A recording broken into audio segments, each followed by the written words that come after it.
tanggal 4 Februari hari ke-35.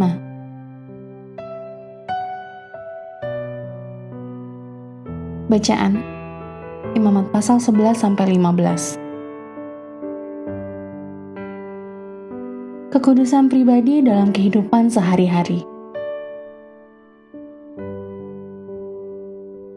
Garis besar, bacaan hari ini membicarakan peraturan mengenai persalinan, makanan halal dan najis, kusta dan penyakit kulit lainnya, dan pentahiran. Menjadi orang kudus menuntut gaya hidup kudus. Kekudusan perayaan adalah bagian yang sangat diperlukan untuk menyembah Tuhan yang kudus. Untuk mengalami kekudusan ini ada peraturan tentang apa yang boleh dan tidak boleh dilakukan seseorang. Bagi orang Israel, kekudusan perayaan ini berarti sebagai berikut: menerapkan peraturan pembatasan makanan, menjalankan persyaratan kesehatan yang ketat, dan melakukan karantina sementara setelah bersentuhan dengan barang yang berpotensi berbahaya. Kata najis disebutkan lebih dari 100 kali pada bacaan kali ini. Hal ini menunjukkan bahwa kenajisan saat melakukan perayaan bukanlah masalah kecil di hadapan Tuhan. Renungan harian. Aturan dan batasan adalah hal yang tidak menyenangkan bagi seseorang. Apa yang akan Anda lakukan jika melihat tanda peringatan cat masih basah, jangan diduduki? Apakah hal ini akan membuat Anda tergerak untuk menyentuhnya? Tanda-tanda seperti jangan menginjak rumput atau jangan memberi makan pada monyet atau batas kecepatan 60 km tampaknya akan menjadi suatu suara tantangan. Tantangan yang berbisik di telinga Anda, apa Anda berani melakukannya? Atau apakah Anda pernah berpikir mengapa peraturan itu ada? Larangan atau peraturan dibuat karena ada seseorang mencoba untuk memberikan yang terbaik bagi Anda dan orang lain. Mereka tahu bahwa cat baru di bangku taman akan dapat merusak gaun Anda bila bangku tersebut diduduki. Rumput akan tetap lebih cantik saat orang tidak menginjak-injaknya. Monyet tidak bertahan hidup dengan baik di kebun binatang bila mendapat makanan yang sembarangan, dan memacu kendaraan dengan kecepatan maksimum akan mengakibatkan kecelakaan, dan Anda dapat terhindar dari kecelakaan bila Anda mengemudi dengan cukup hati-hati. Semua aturan itu adalah untuk kebaikan Anda sendiri. Hal yang sama juga berlaku untuk hukum atau peraturan bagi Israel. Tuhan memberi peraturan untuk melindungi umatnya. Hal ini bisa berbentuk perintah: janganlah memakan bangkai untuk makan malam, janganlah melakukan kontak dengan orang kusta, dan basuhlah tubuhmu. Pada bacaan ayat Alkitab hari ini, carilah cara-cara Tuhan melindungi bangsanya melalui hukum dan peraturan yang Dia berikan.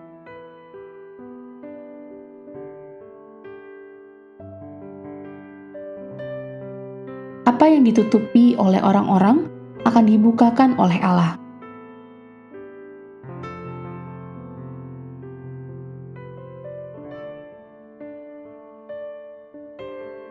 Pendalaman.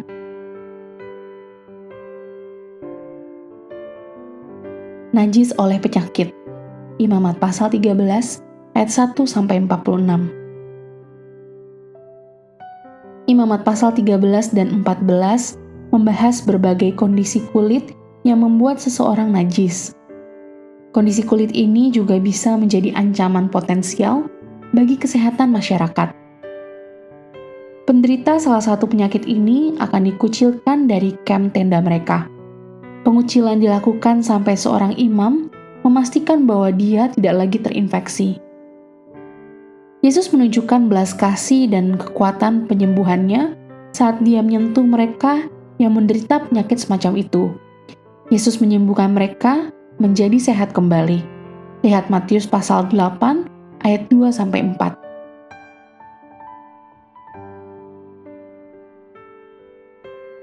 Amin. Tuhan Yesus memberkati.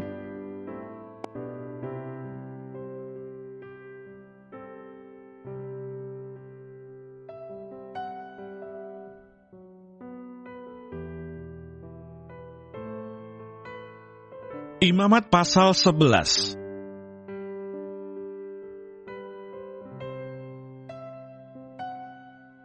Binatang yang haram dan yang tidak haram.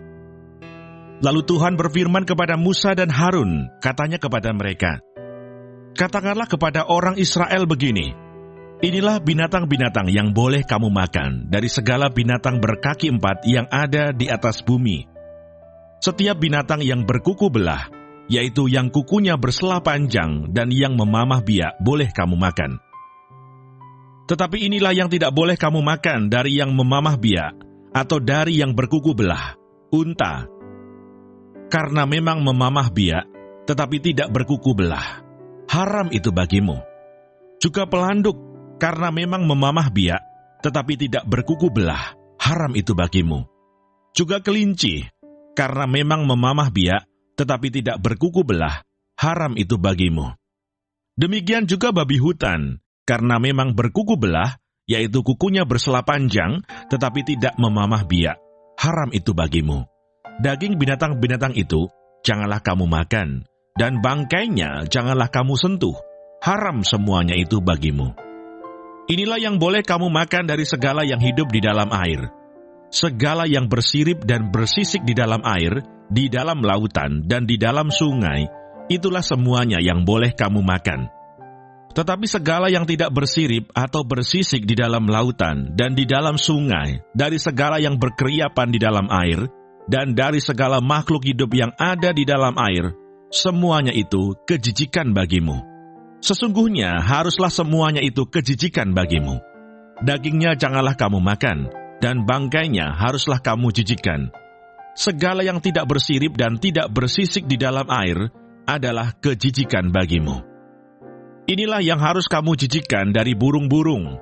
Janganlah dimakan karena semuanya itu adalah kejijikan. Burung rajawali, ering janggut dan elang laut, elang merah dan elang hitam menurut jenisnya.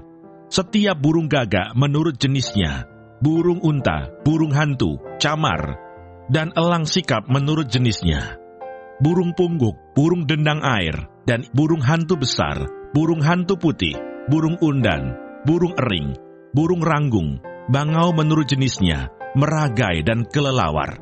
Segala binatang yang merayap dan bersayap dan berjalan dengan keempat kakinya adalah kejijikan bagimu.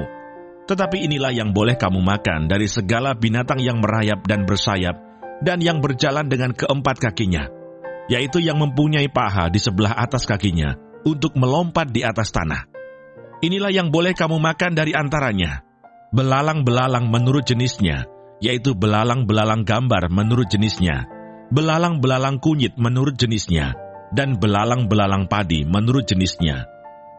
Selainnya, segala binatang yang merayap dan bersayap, dan yang berkaki 4, adalah kejijikan bagimu.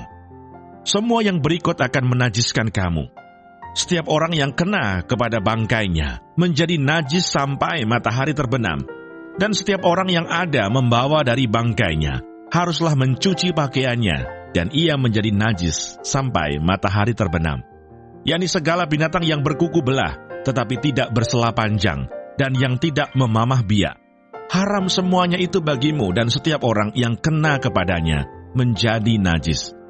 Demikian juga segala yang berjalan dengan telapak kakinya di antara segala binatang yang berjalan dengan keempat kakinya, semuanya itu haram bagimu.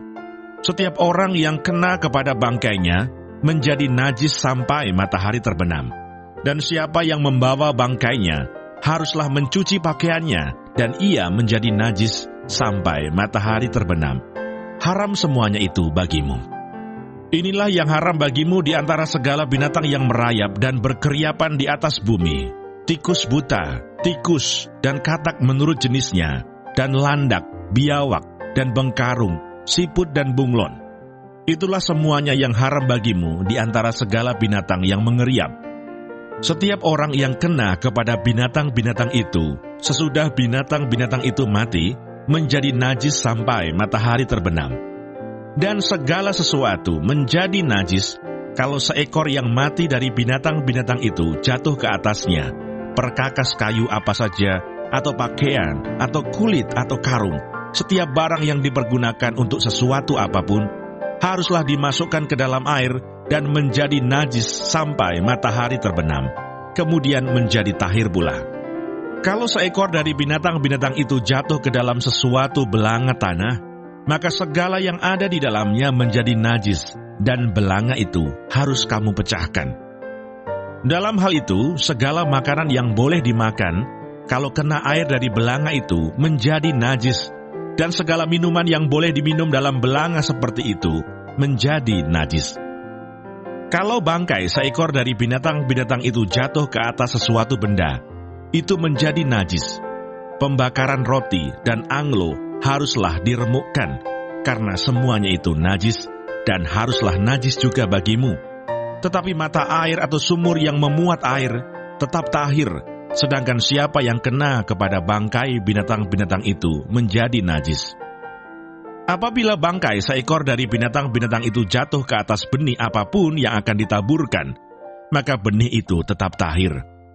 Tetapi apabila benih itu telah dibubui air, lalu ke atasnya jatuh bangkai seekor dari binatang-binatang itu, maka najislah benih itu bagimu. Apabila mati salah seekor binatang yang menjadi makanan bagimu, maka siapa yang kena kepada bangkainya menjadi najis sampai matahari terbenam. Dan siapa yang makan dari bangkainya itu, haruslah mencuci pakaiannya, dan ia menjadi najis sampai matahari terbenam. Demikian juga siapa yang membawa bangkainya, haruslah mencuci pakaiannya, dan ia menjadi najis sampai matahari terbenam. Segala binatang yang merayap dan berkeriapan di atas bumi adalah kejijikan, janganlah dimakan. Segala yang merayap dengan perutnya, dan segala yang berjalan dengan keempat kakinya, atau segala yang berkaki banyak, semua yang termasuk binatang yang merayap dan berkeriapan di atas bumi, janganlah kamu makan, karena semuanya itu adalah kejijikan. Janganlah kamu membuat dirimu jijik oleh setiap binatang yang merayap dan berkeriapan, dan janganlah kamu menajiskan dirimu dengan semuanya itu, sehingga kamu menjadi najis karenanya. Sebab akulah Tuhan Allahmu, maka haruslah kamu menguduskan dirimu, dan haruslah kamu kudus, sebab aku ini kudus. Dan janganlah kamu menajiskan dirimu dengan setiap binatang yang mengeriap dan merayap di atas bumi. Sebab akulah Tuhan, yang telah menuntun kamu keluar dari tanah Mesir, supaya menjadi Allahmu. Jadilah kudus, sebab aku ini kudus. Itulah hukum tentang binatang berkaki empat, burung-burung dan segala makhluk hidup yang bergerak di dalam air, dan segala makhluk yang mengeriap di atas bumi, yakni untuk membedakan antara yang najis dengan yang tahir, antara binatang yang boleh dimakan dengan binatang yang tidak boleh dimakan. Imamat pasal 12.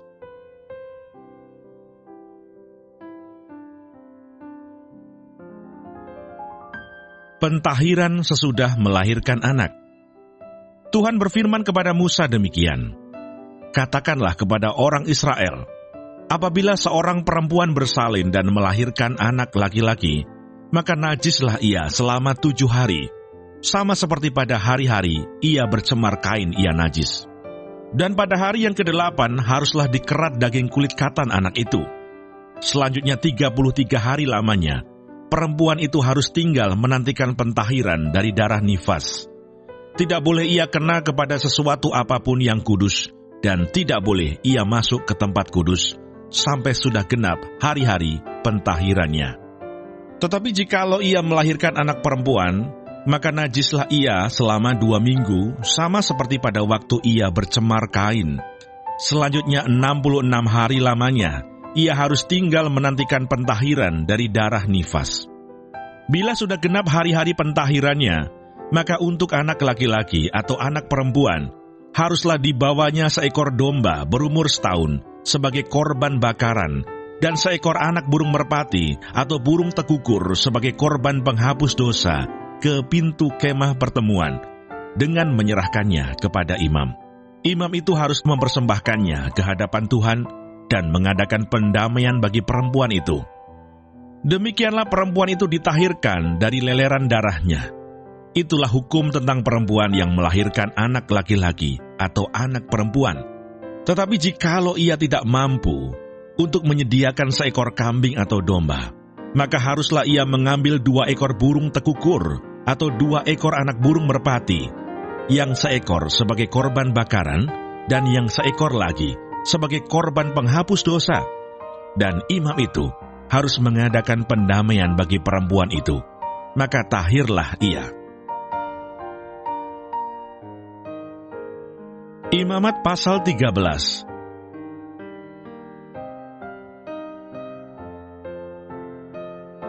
Penyakit kusta. Tuhan berfirman kepada Musa dan Harun, apabila pada kulit badan seseorang ada bengkak atau bintil-bintil atau panau yang mungkin menjadi penyakit kusta pada kulitnya, ia harus dibawa kepada Imam Harun atau kepada salah seorang dari antara anak-anaknya, imam-imam itu. Imam haruslah memeriksa penyakit pada kulit itu, dan kalau bulu di tempat penyakit itu sudah berubah menjadi putih, dan penyakit itu kelihatan lebih dalam dari kulit, maka itu penyakit kusta. Kalau imam melihat hal itu, haruslah ia menyatakan orang itu najis. Tetapi jikalau yang ada pada kulitnya itu hanya panau putih dan tidak kelihatan lebih dalam dari kulit, dan bulunya tidak berubah menjadi putih, imam harus mengurung orang itu 7 hari lamanya. Pada hari yang ke-7, haruslah imam memeriksa dia. Bila menurut penglihatannya penyakit itu masih tetap dan tidak meluas pada kulit, imam harus mengurung dia 7 hari lagi untuk kedua kalinya.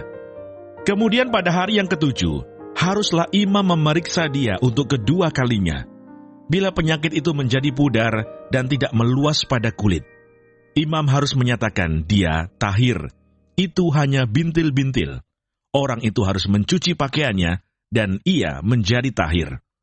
Tetapi jikalau bintil-bintil itu memang meluas pada kulit, sesudah ia minta diperiksa oleh imam untuk dinyatakan tahir, haruslah ia minta diperiksa untuk kedua kalinya. Kalau menurut pemeriksaan imam, bintil-bintil itu meluas pada kulit, imam harus menyatakan dia najis, itu penyakit kusta. Apabila seseorang kena kusta, ia harus dibawa kepada imam. Kalau menurut pemeriksaan imam pada kulitnya ada bengkak yang putih, yang mengubah bulunya menjadi putih, dan ada daging liar timbul pada bengkak itu, maka kusta idapanlah yang ada pada kulitnya. Imam harus menyatakan dia najis dengan tidak usah mengurung dia, karena orang itu memang sudah najis. Jikalau kusta itu timbul di mana-mana pada kulit, sehingga menutupi seluruh kulit orang sakit itu, dari kepala sampai kakinya, seberapa dapat dilihat oleh imam, dan kalau menurut pemeriksaannya, kusta itu menutupi seluruh tubuh orang itu, maka ia harus dinyatakan tahir oleh imam. Ia seluruhnya telah berubah menjadi putih, jadi ia tahir. Tetapi pada waktu ada tampak daging liar padanya, najislah ia. Kalau daging liar itu dilihat oleh imam, ia harus menyatakan orang itu najis. Karena daging liar itu najis, dan itu penyakit kusta. Atau apabila daging liar itu susut dan berubah menjadi putih, haruslah orang itu datang kepada imam. Kalau menurut pemeriksaannya penyakit itu telah berubah menjadi putih, haruslah imam menyatakan orang itu tahir. Memang ia tahir.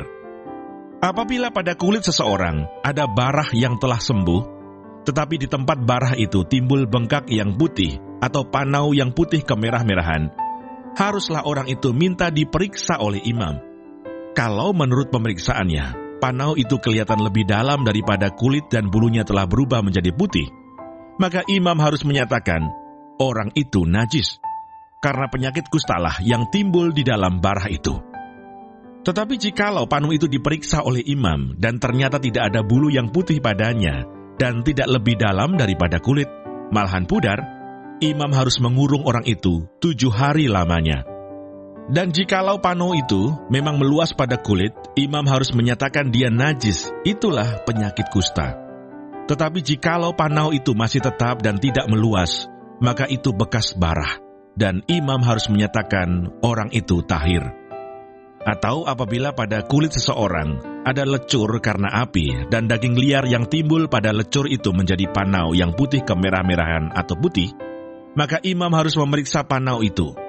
Bila ternyata bulu pada panau itu berubah menjadi putih, dan panau itu kelihatan lebih dalam dari kulit, maka yang timbul di dalam lecur itu adalah penyakit kusta, dan imam harus menyatakan orang itu najis.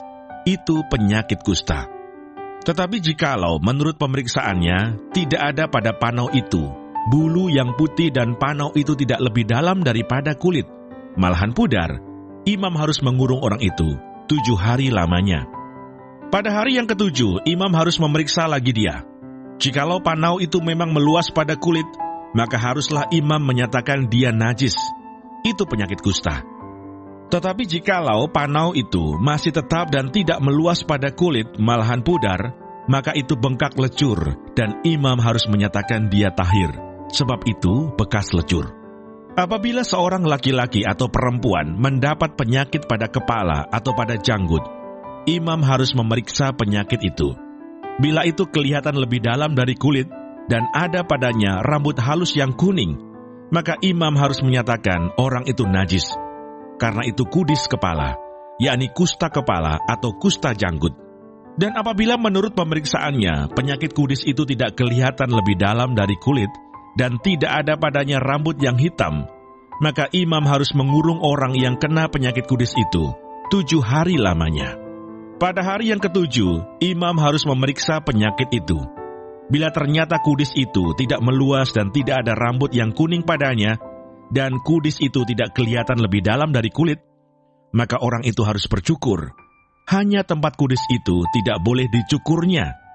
Lalu imam harus mengurung orang yang kena kudis itu untuk kedua kalinya, 7 hari lagi.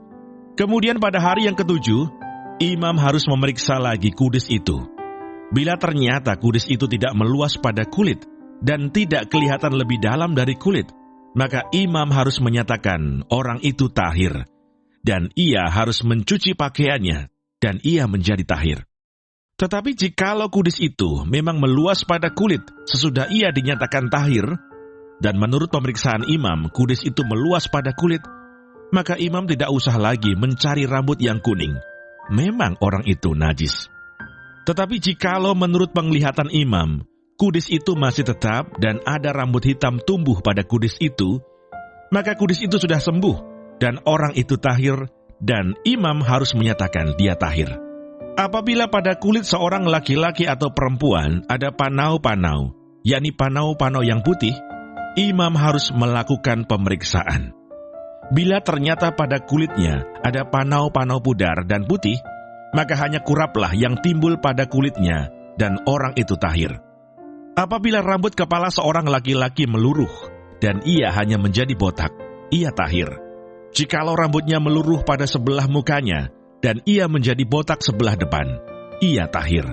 Tetapi apabila pada kepala yang botak itu, sebelah atas atau sebelah depan, ada penyakit yang putih kemerah-merahan, maka penyakit kustalah yang timbul pada bagian kepala yang botak itu.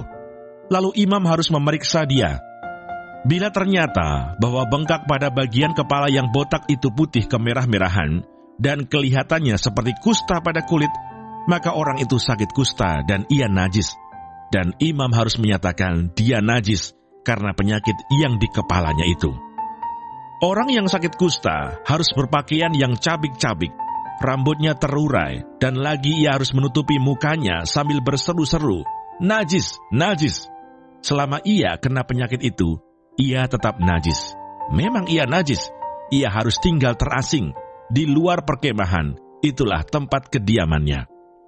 Apabila pada pakaian ada tanda kusta, pada pakaian bulu domba atau pakaian lenan, entah pada benang lungsin atau benang pakannya, entah pada kulit atau sesuatu barang kulit, kalau tanda pada barang-barang itu sudah kemerah-merahan warnanya, maka itu kusta. Hal itu harus diperiksakan kepada imam. Kalau tanda itu telah diperiksa oleh imam, ia harus mengasingkan yang mempunyai tanda itu 7 hari lamanya. Pada hari yang ke-7, ia harus memeriksa tanda itu lagi. Apabila tanda itu meluas pada pakaian atau benang lungsin atau benang pakan atau pada kulit, entah untuk barang apapun kulit itu dipakai, maka itu adalah kusta yang jahat sekali dan barang itu najis. Ia harus membakar barang-barang yang mempunyai tanda itu, karena itu kusta yang jahat sekali. Barang-barang itu harus dibakar habis. Tetapi jikalau menurut pemeriksaan imam tanda itu tidak meluas pada barang-barang itu, maka imam harus memerintahkan orang mencuci barang yang mempunyai tanda itu. Lalu ia harus mengasingkannya 7 hari lagi untuk kedua kalinya. Kemudian sesudah barang itu dicuci, imam harus memeriksa tanda itu lagi. Bila ternyata rupa tanda itu tidak berubah, biarpun itu tidak meluas, maka barang itu najis, dan engkau harus membakarnya habis, karena tanda itu semakin mendalam pada sebelah belakang atau sebelah muka. Dan jikalau menurut pemeriksaan imam, tanda itu menjadi pudar sesudah dicuci, maka ia harus mengoyakkannya dari barang-barang itu. Tetapi jikalau tanda itu tampak pula pada barang-barang itu, maka itu kusta yang sedang timbul. Barang yang mempunyai tanda itu haruslah kau bakar habis. Tetapi barang-barang yang telah kau cuci, sehingga tanda itu lenyap daripadanya, haruslah dicuci untuk kedua kalinya, barulah menjadi tahir. Itulah hukum tentang kusta yang ada pada pakaian bulu domba, atau lenan, atau pada benang lungsin, atau pada benang pakan, atau pada setiap barang kulit, untuk menyatakan tahir atau najisnya. Imamat pasal 14.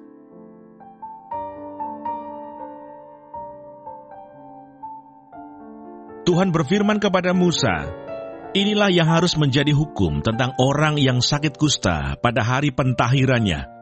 Ia harus dibawa kepada imam, dan imam harus pergi keluar perkemahan.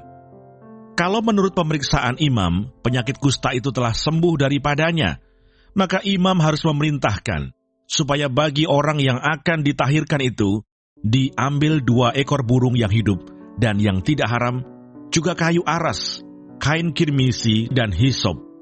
Imam harus memerintahkan supaya burung yang seekor disembelih di atas belanga tanah berisi air mengalir. Tetapi burung yang masih hidup haruslah diambilnya bersama-sama dengan kayu aras, kain kirmisi, dan hisop, lalu bersama-sama dengan burung itu. Semuanya harus dicelupkannya ke dalam darah burung yang sudah disembelih di atas air mengalir itu. Kemudian ia harus memercik 7 kali kepada orang yang akan ditahirkan dari kusta itu, dan dengan demikian mentahirkan dia. Lalu burung yang hidup itu haruslah dilepaskannya ke padang. Orang yang akan ditahirkan itu haruslah mencuci pakaiannya, mencukur seluruh rambutnya, dan membasuh tubuhnya dengan air, maka ia menjadi tahir. Sesudah itu ia boleh masuk ke dalam perkemahan, tetapi harus tinggal di luar kemahnya sendiri 7 hari lamanya. Maka pada hari yang ke-7, ia harus mencukur seluruh rambutnya, rambut kepala, janggut, alis, bahkan segala bulunya harus dicukur, pakaiannya dicuci, dan tubuhnya dibasuh dengan air. Maka ia menjadi tahir.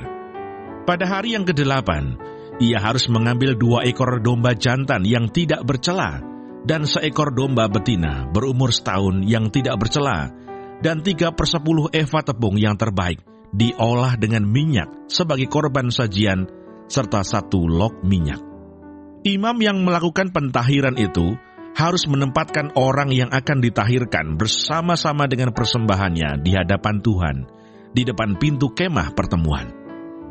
Dan ia harus mengambil domba jantan yang 1 ekor dan mempersembahkannya sebagai tebusan salah bersama-sama dengan minyak yang 1 log itu, dan ia harus mempersembahkannya sebagai persembahan unjukan di hadapan Tuhan.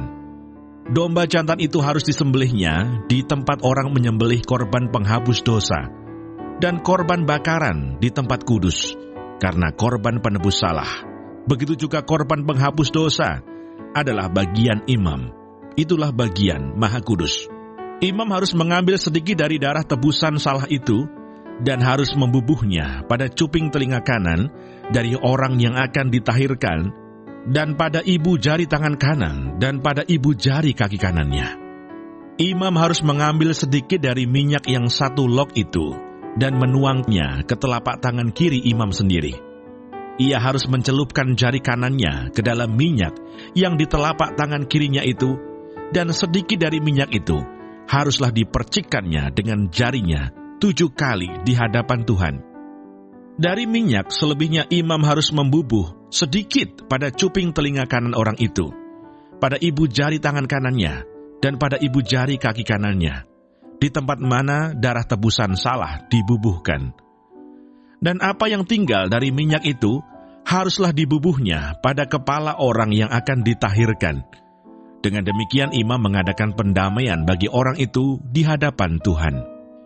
Imam harus mempersembahkan korban penghapus dosa, dan dengan demikian mengadakan pendamaian bagi orang yang akan ditahirkan dari kenajisannya. Dan sesudah itu, ia harus menyembelih korban bakaran.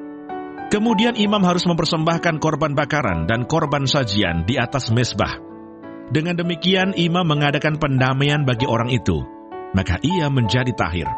Tetapi jikalau orang itu miskin dan tidak mampu, ia harus mengambil domba jantan seekor saja sebagai tebusan salah untuk persembahan unjukan, supaya diadakan pendamaian bagi orang itu.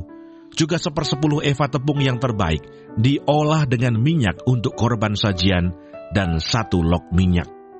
Dan lagi 2 ekor burung tekukur atau 2 ekor burung merpati sekadar kemampuannya, yang seekor harus menjadi korban penghapus dosa, dan yang seekor lagi menjadi korban bakaran.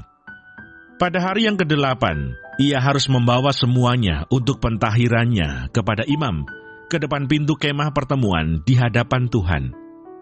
Kemudian imam harus mengambil domba tebusan salah dan minyak yang 1 log itu, lalu imam harus mempersembahkan semuanya sebagai persembahan unjukan di hadapan Tuhan. Ia harus menyembelih domba tebusan salah, dan imam harus mengambil sedikit dari darah tebusan salah itu, dan membubuhnya pada cuping telinga kanan orang itu, dan pada ibu jari tangan kanan, dan ibu jari kaki kanannya. Dan imam harus menuang sedikit dari minyak itu ke telapak tangan kirinya sendiri. Lalu sedikit dari minyak itu haruslah dipercikkan oleh imam dengan jari kanannya 7 kali di hadapan Tuhan. Kemudian imam harus membubuh sedikit dari minyak itu pada cuping telinga kanan dari orang yang akan ditahirkan, pada ibu jari tangan kanannya dan pada ibu jari kaki kanannya, di tempat mana dibubuhi darah tebusan salah itu. Dan minyak selebihnya haruslah dibubuhnya pada kepala orang yang akan ditahirkan, supaya diadakan pendamaian bagi orang itu di hadapan Tuhan. Lalu ia harus mempersembahkan seekor dari kedua burung tekukur atau anak burung merpati yang dibawa orang itu sekadar kemampuannya, yang seekor sebagai korban penghapus dosa, dan yang seekor lagi sebagai korban bakaran di samping korban sajian. Dengan demikian imam mengadakan pendamaian bagi orang yang akan ditahirkan di hadapan Tuhan. Itulah hukum tentang pentahiran seorang yang kena kusta yang tidak mampu. Tuhan berfirman kepada Musa dan Harun, "Apabila kamu masuk ke tanah Kanaan yang akan kuberikan kepadamu menjadi milikmu, dan aku mendatangkan tanda kusta di sebuah rumah di negeri milikmu itu, maka pemilik rumah itu harus datang memberitahukannya kepada imam. Ada kelihatan seperti tanda kusta di rumahku. Maka imam harus memerintahkan supaya rumah itu dikosongkan, sebelum ia datang memeriksa tanda kusta itu, supaya jangan menjadi najis segala yang ada di dalam rumah itu. Dan sesudah itu, barulah imam datang untuk memeriksanya. Kalau menurut pemeriksaannya, tanda pada dinding rumah itu merupakan lekuk-lekuk yang kehijau-hijauan atau kemerah-merahan warnanya, yang kelihatan lebih dalam dari permukaan dinding itu, imam harus keluar dari rumah itu, lalu berdiri di depan pintu rumah, dan menutup rumah itu 7 hari lamanya. Pada hari yang ke-7, imam harus datang kembali. Kalau menurut pemeriksaannya, tanda kusta itu meluas pada dinding rumah, maka imam harus memerintahkan supaya orang mengungkit batu-batu yang kena tanda itu dan membuangnya keluar kota ke suatu tempat yang najis. Dan ia harus mengikis rumah itu sebelah dalam berkeliling, dan kikisan lepa itu haruslah ditumpahkan keluar kota ke suatu tempat yang najis. Dan orang harus mengambil batu-batu lain, lalu memasangnya sebagai pengganti batu-batu tadi, dan harus mengambil lepa lain dan melepa rumah itu. Tetapi jikalau tanda itu timbul lagi di dalam rumah itu, sesudah batu-batunya diungkit dan sesudah rumah itu dikikis, bahkan sesudah dilepa lagi, dan kalau imam datang dan menurut pemeriksaannya, tanda itu meluas di dalam rumah, maka kusta ganaslah yang di dalam rumah itu, dan rumah itu najis. Rumah itu haruslah dirombak, yakni batunya, kayunya, dan segala lepa rumah itu. Lalu dibawa semuanya keluar kota ke suatu tempat yang najis. Dan orang yang masuk ke dalam rumah itu selama rumah itu ditutup, menjadi najis sampai matahari terbenam. Dan orang yang tidur di dalam rumah itu haruslah mencuci pakaiannya. Demikian juga orang yang makan di dalam rumah itu haruslah mencuci pakaiannya. Tetapi jikalau imam datang dan menurut pemeriksaannya tanda itu tidak meluas di dalam rumah itu sesudah dilepa, maka imam harus menyatakan rumah itu tahir karena tanda itu telah hilang. Kemudian untuk menyucikan rumah itu, haruslah ia mengambil 2 ekor burung, kayu aras, kain kirmisi, dan hisop. Burung yang seekor haruslah disembelihnya di atas belanga tanah berisi air mengalir. Lalu ia harus mengambil kayu aras dan hisop, kain kirmisi, dan burung yang masih hidup itu, dan mencelupkan semuanya ke dalam darah burung yang sudah disembelih dan ke dalam air mengalir itu. Kemudian ia harus memercik kepada rumah itu 7 kali. Dengan demikian, ia harus menyucikan rumah itu dengan darah burung, air mengalir, burung yang hidup, kayu aras, hisop, dan kain kirmisi. Dan burung yang hidup itu harus dilepaskannya keluar kota ke padang. Dengan demikian ia mengadakan pendamaian bagi rumah itu. Maka rumah itu menjadi tahir. Itulah hukum tentang setiap penyakit kusta, kudis kepala, tentang kusta pada pakaian dan rumah, tentang bengkak, bintil-bintil, dan panau, untuk memberi petunjuk dalam hal najis atau dalam hal tahir. Itulah hukum tentang kusta. Imamat pasal 15.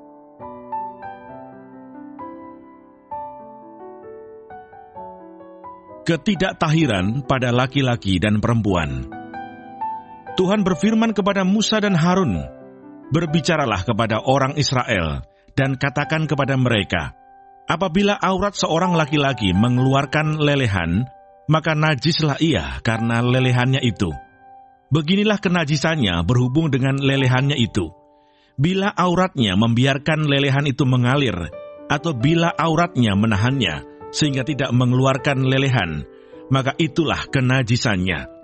Setiap tempat tidur yang ditiduri orang yang mengeluarkan lelehan itu menjadi najis, dan setiap barang yang didudukinya menjadi najis juga. Setiap orang yang kena kepada tempat tidurnya haruslah mencuci pakaiannya, membasuh tubuhnya dengan air, dan ia menjadi najis sampai matahari terbenam. Siapa yang duduk di atas barang yang telah diduduki oleh orang yang demikian, haruslah mencuci pakaiannya, membasuh tubuhnya dengan air, dan ia menjadi najis sampai matahari terbenam. Siapa yang kena kepada tubuh orang yang demikian, haruslah mencuci pakaiannya, membasuh tubuhnya dengan air, dan ia menjadi najis sampai matahari terbenam. Apabila orang yang demikian meludahi orang yang tahir, haruslah orang ini mencuci pakaiannya, membasuh tubuhnya dengan air, dan ia menjadi najis sampai matahari terbenam. Dan setiap pelana yang diduduki orang yang demikian menjadi najis. Setiap orang yang kena kepada sesuatu bekas tempat orang tadi menjadi najis sampai matahari terbenam. Siapa yang mengangkatnya haruslah mencuci pakaiannya, membasuh tubuhnya dengan air, dan ia menjadi najis sampai matahari terbenam. Dan setiap orang yang kena pada orang yang demikian, sedang orang ini tidak mencuci tangan dahulu dengan air, haruslah mencuci pakaiannya, membasuh tubuhnya dengan air, dan ia menjadi najis sampai matahari terbenam. Kalau orang itu kena pada belanga tanah, itu haruslah dipecahkan, dan setiap perkakas kayu haruslah dicuci dengan air. Apabila orang yang demikian sudah bersih dari lelehannya, ia harus menghitung 7 hari lagi untuk dapat dinyatakan tahir, lalu mencuci pakaiannya, membasuh tubuhnya dengan air mengalir, maka ia menjadi tahir. Pada hari yang ke-8, ia harus mengambil 2 ekor burung tekukur atau 2 ekor anak burung merpati, dan datang ke hadapan Tuhan, ke pintu kemah pertemuan, dan menyerahkan burung-burung itu kepada imam. Lalu imam harus mempersembahkannya, yang seekor sebagai korban penghapus dosa, dan yang seekor lagi sebagai korban bakaran. Dengan demikian imam mengadakan pendamaian bagi orang itu di hadapan Tuhan karena lelehannya. Apabila seorang laki-laki tertumpah maninya, ia harus membasuh seluruh tubuhnya dengan air, dan ia menjadi najis sampai matahari terbenam. Setiap pakaian dan setiap kulit yang kena tumpahan mani itu haruslah dicuci dengan air dan menjadi najis sampai matahari terbenam. Juga seorang perempuan, kalau seorang laki-laki tidur dengan dia dengan ada tumpahan mani, maka keduanya harus membasuh tubuhnya dengan air, dan mereka menjadi najis sampai matahari terbenam. Apabila seorang perempuan mengeluarkan lelehan, dan lelehannya itu adalah darah dari auratnya, ia harus 7 hari lamanya dalam cemar kainnya. Dan setiap orang yang kena kepadanya menjadi najis sampai matahari terbenam. Segala sesuatu yang ditidurinya selama ia cemar kain menjadi najis, dan segala sesuatu yang didudukinya menjadi najis juga. Setiap orang yang kena kepada tempat tidur perempuan itu haruslah mencuci pakaiannya, membasuh tubuhnya dengan air, dan ia menjadi najis sampai matahari terbenam. Setiap orang yang kena kepada sesuatu barang yang diduduki perempuan itu haruslah mencuci pakaiannya, membasuh diri dengan air, dan ia menjadi najis sampai matahari terbenam. Juga pada waktu ia kena kepada sesuatu yang ada di tempat tidur atau di atas barang yang diduduki perempuan itu, ia menjadi najis sampai matahari terbenam. Jikalau seorang laki-laki tidur dengan perempuan itu, dan ia kena cemar kain perempuan itu, maka ia menjadi najis selama 7 hari, dan setiap tempat tidur yang ditidurinya menjadi najis juga. Apabila seorang perempuan berhari-hari lamanya mengeluarkan lelehan, yakni lelehan darah yang bukan pada waktu cemar kainnya, atau apabila ia mengeluarkan lelehan lebih lama dari waktu cemar kainnya, maka selama lelehannya yang najis itu, perempuan itu adalah seperti pada hari-hari cemar kainnya, yakni ia najis. Setiap tempat tidur yang ditidurinya selama ia mengeluarkan lelehan haruslah baginya seperti tempat tidur pada waktu cemar kainnya, dan setiap barang yang didudukinya menjadi najis sama seperti kenajisan cemar kainnya. Setiap orang yang kena kepada barang-barang itu menjadi najis, dan ia harus mencuci pakaiannya, membasuh tubuhnya dengan air, dan ia menjadi najis sampai matahari terbenam. Tetapi jikalau perempuan itu sudah tahir dari lelehannya, ia harus menghitung 7 hari lagi. Sesudah itu barulah ia menjadi tahir. Pada hari yang ke-8, ia harus mengambil 2 ekor burung tekukur atau 2 ekor anak burung merpati dan membawanya kepada imam ke pintu kemah pertemuan. Imam harus mempersembahkan yang seekor sebagai korban penghapus dosa dan yang seekor lagi sebagai korban bakaran. Dengan demikian, imam mengadakan pendamaian bagi orang itu di hadapan Tuhan karena lelehannya yang najis itu. Begitulah kamu harus menghindarkan orang Israel dari kenajisannya, supaya mereka jangan mati di dalam kenajisannya, bila mereka menajiskan kemah suciku yang ada di tengah-tengah mereka itu. Itulah hukum tentang seorang laki-laki yang mengeluarkan lelehan atau yang tertumpah maninya yang menyebabkan dia najis, dan tentang seorang perempuan yang bercemar kain, dan tentang seseorang, baik laki-laki maupun perempuan, yang mengeluarkan lelehan, dan tentang laki-laki yang tidur dengan perempuan yang najis.